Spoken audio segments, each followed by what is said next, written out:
Welcome to Appointy Tutorials. In this video we're going to talk about the advanced booking options. Over here you can enable back-to-back bookings, recurring bookings and quantity booking. Now the first one is back-to-back booking. What this basically means, if you enable this feature, customers would be able to book 2 or more services and the appointments are going to be back-to-back. So one after the other, the services and the appointments are going to be booked by the customer. The second one is recurring booking. Now the customers and the administrators can also repeat the appointments. Now you have a choice to book and repeat the appointments daily, weekly or monthly. So if you uncheck the customer over here, the administrator would be able to book recurring appointments but the customers would not. The same goes for the fact if you check the customers and uncheck the administrator, the customers would be able to book recurring bookings but the administrator would not. The next one is quantity booking. So we do have the capacity feature with which you can have multiple people book the same appointment with the same staff member.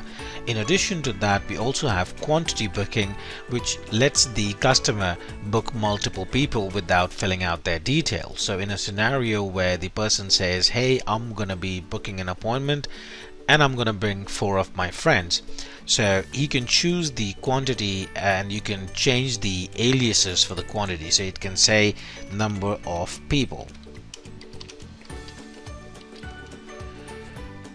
So the customer would know that when he's changing that number, it would say number of people. That means he's allowed to bring more than one person.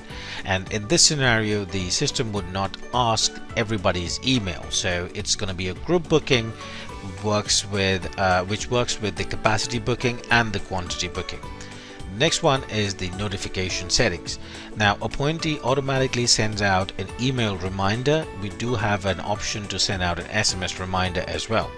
Now for the email reminder, you can either switch it off or you can leave it on, and you can change how many hours prior to the appointment the email reminder goes out.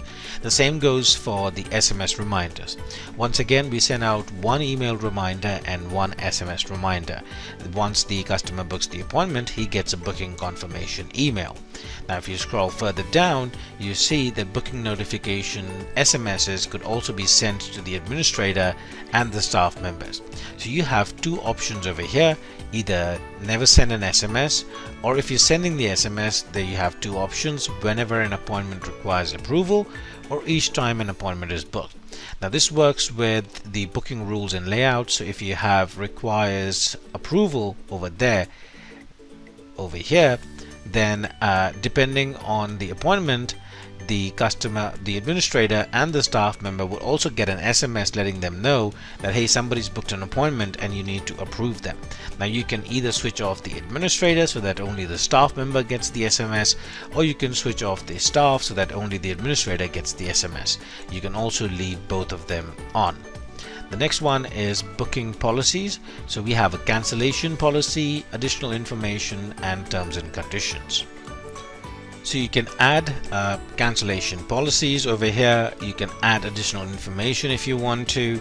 These 2 cancellation policies and additional information will be sent to the customer in their email. Now you have to customize the email so that the system automatically picks up these informations and send it to the customer.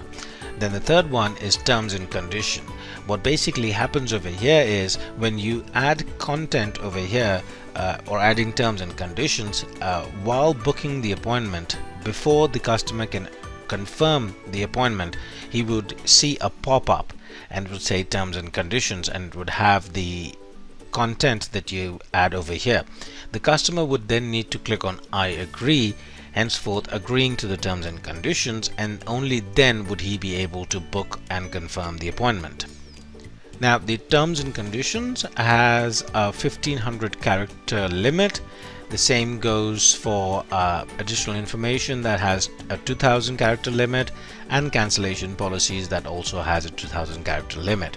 If anything exceeds the character limit, the terms and conditions, the additional information, and the cancellation policy would not send out any information. So make sure that whatever you're typing in over here is within the character limit, otherwise it will not send any data in the emails, or it would not send any terms and conditions to the customers. Well, that's about it for the customer booking rules. See you in the next video where I will discuss customization. Thank you and have a nice day.